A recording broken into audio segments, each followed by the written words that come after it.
They always tell me that the problem is high taxes, but they're wrong. Of course, high taxes are extremely high here in the United States. I give you that. The real problem is not the high taxes themselves, but the fact that they are not even really funding the government. Not even those high taxes, higher than a lot of places in the world, not even those taxes are really funding the government.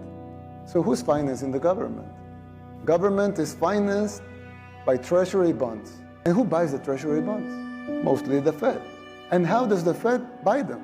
By printing money. But what backing does the Fed have for that money being printed? The treasury bonds themselves. So basically, you finance the government by printing money out of thin air. Well, so if the government can print the limited amounts of money out of thin air, why do they collect taxes? The answer is simple, but it's very shocking. The real problem is that you pay high taxes only to uphold the illusion that you are funding the government, which you are not. It's shocking, but it's true. The government is funded by money printing, paper backed with paper, a bubble that will inevitably burst.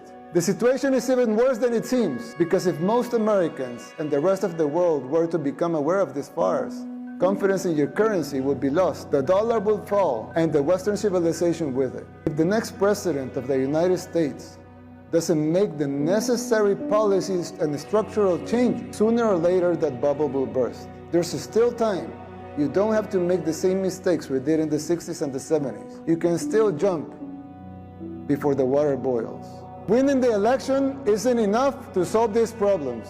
They will not simply go away as a consequence of an electoral result. It will take a total re-engineering of the government top to bottom. It will entail making difficult decisions. It will be hard. The system will push back, but you have the right to determine your own fate.